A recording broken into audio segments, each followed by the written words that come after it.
자, 손목에 부담 있는 쪽 있으세요? 네, 왼쪽 아픕니다. 왼쪽 어디 가운데가 아프세요? 아니면 바깥쪽이 아프세요? 이 가운데부터 해서 바깥쪽이 오케이, 좋습니다. 체중 앞으로 실어주시고. 전혀 없는데요. 통증 전혀 없으세요? 네. 너무 좋습니다. 손목으로 바닥을 짚으실 때마다 손목이 아프신가요? 이런 통증이 얼마나 오래되셨든지 상관없습니다.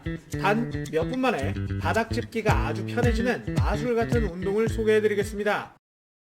이 영상은 만성적인 손목 통증에만 해당되는 내용입니다. 갑자기 손목을 다쳐서 아픈 경우에는 반드시 병원에 가보셔야 합니다. 손목뼈는 생각보다 잘 골절되고 이걸 방치해 놓으면 나중에 문제가 커집니다. 병원에 가보셨는데도 큰 이상이 없다고 하는 경우에 이런 만성 통증의 경우에만 이 영상을 따라해 주시면 됩니다. 만성적인 손목 통증의 원인, 결론부터 말씀드리겠습니다.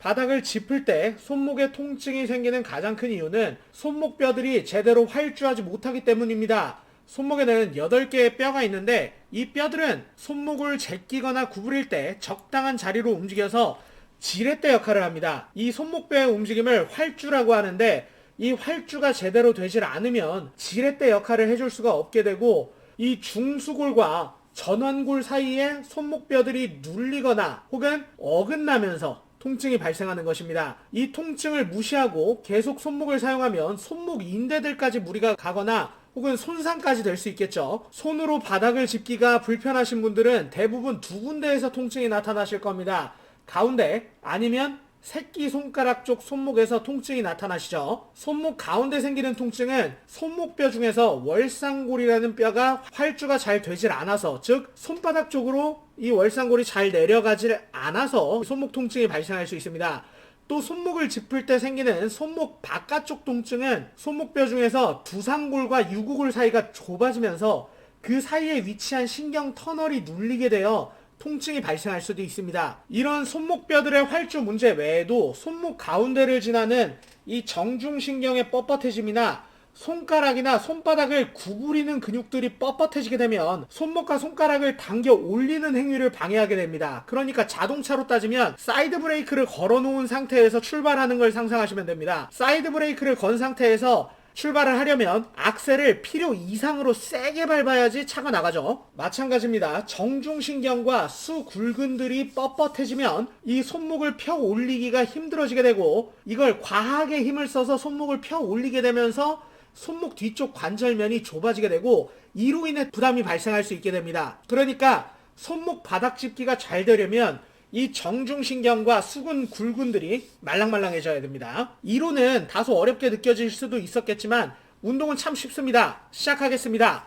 첫 번째, 두 번째 운동은 몸소리 오리지널입니다. 메이드 바이 몸소리. 첫 번째 운동, 바닥을 짚을 때 손목 가운데가 아프셨던 분들을 위한 운동입니다. 바깥쪽만 아프셨던 분들도 해주시는 것이 좋긴 합니다. 테이블 앞에 서세요. 손목이 아팠던 쪽 손목을 펴고 손끝을 올립니다. 이때 손의 위치는 몸통의 가운데 위치하게 만들어줍니다. 반대쪽 손날로 손목의 가운데를 천천히 눌러내립니다. 이때 바닥에 손을 대고 있는 쪽 손목을 스스로 꺾지 않게 주의합니다. 반대쪽 손날에 누르는 힘만으로 손목이 꺾이게 만들어줍니다. 그러면 손목이 다 꺾이더라도 손목에 크게 부담이 없을 겁니다. 월상골을 활주를 제대로 시킨 상태에서 손목을 꺾어줬기 때문인데요. 손목에 만약 부담이 있다라고 한다면 당장 중지해주세요. 손목 부담이 없는 상태에서 반대쪽 손날 힘만으로 손목을 꺾어주셨으면 손바닥이 닿아 있는 쪽 손가락 2, 3, 4, 5지를 살짝씩 들어 올려줍니다. 많이 안 드셔도 됩니다. 살짝 들었다 내리기를 50회 반복합니다. 아까도 말씀드렸지만 제일 중요한 건 손목을 꺾는 건 바닥에 위치한 손에 스스로 꺾는 힘이 아니라 반대쪽 손날로 누르는 힘입니다. 손목을 스스로 꺾지 않게 주의해주세요. 위아래로 들었다 내렸다를 반복하면 손등이나 전완부에 힘이 들어오실 겁니다. 그리고 미세하게 손목이 시원해짐을 느끼실 수도 있습니다.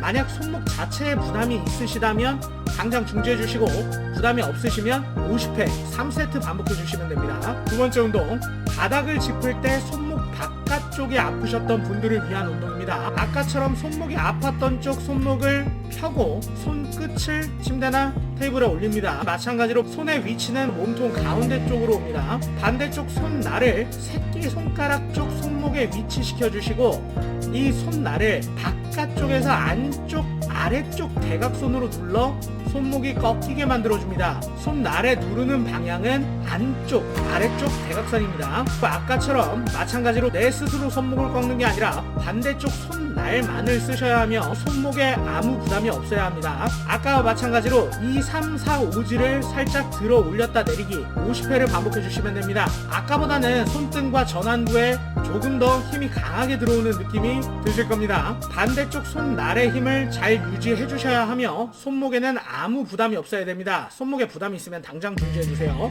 마찬가지로 50회 3세트 반복해 주시면 됩니다. 세 번째, 정중신경 스트레칭입니다. 이번엔 벽을 옆에 두고 섭니다. 옆으로 나란히 해주시고 손가락 끝이 겨우 닿을랑 말랑 할 정도로 벽과 간격을 두고 서주세요. 이 상태에서 손을 한 뼘 정도만 뒤로 빼주시고 5손가락 사이를 쫙 벌려줍니다. 가운데 손가락 끈 마디서부터 천천히 벽에 붙여주시면서 내려주시는데 손바닥 아래쪽은 아주 살짝만 떨어져 있을 정도까지 붙여주시면 됩니다. 이 상태에서 천천히 반대쪽을 바라보시고 더 이상 바라보지 못한다면 발을 내려다 본다 생각합니다. 몸통에 의해 발이 가려져 있겠지만 그냥 발을 투시해서 바라본다 생각합니다. 정중신경과 굴근들이 뻣뻣할수록 손과 손목에 피카츄 100만 볼트 마냥 쩌릿쩌릿한 느낌이 드실 겁니다.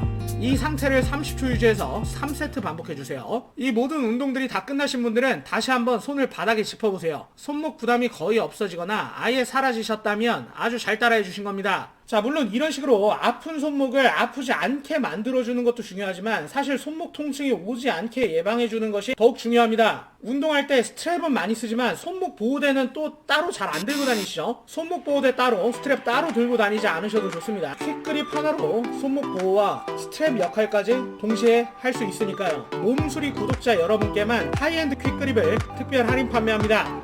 상품에 대한 상세 설명이나 할인가 구매를 원하시는 분들은 고정 댓글을 확인해 주시길 바랍니다. 마지막으로 구독자 이벤트 당첨자 발표하겠습니다. 원래 제가 5분께 제스핏 퀵그립을 구매해서 보내드리기로 했었죠. 그런데 너무나 감사하게도 제스핏 대표님께서 영상을 보시고 나서 본인이 이걸 부담해서 보내주시기로 하셨습니다. 손목 보호대나 스트랩이 필요하신 분들은 제스핏 퀵그립 많이 구매해주세요. 그래서 처음 말씀드린 수량 5개가 아니라 제스핏 대표님 5개, 제가 5개, 총 10분께 제스핏 퀵그립을 증정해 드릴 수 있게 되었습니다. 자, 당첨자 발표하겠습니다. 총 38분, 꽤 많이 지원해 주셨습니다. 그 중에서 당첨자 10분입니다.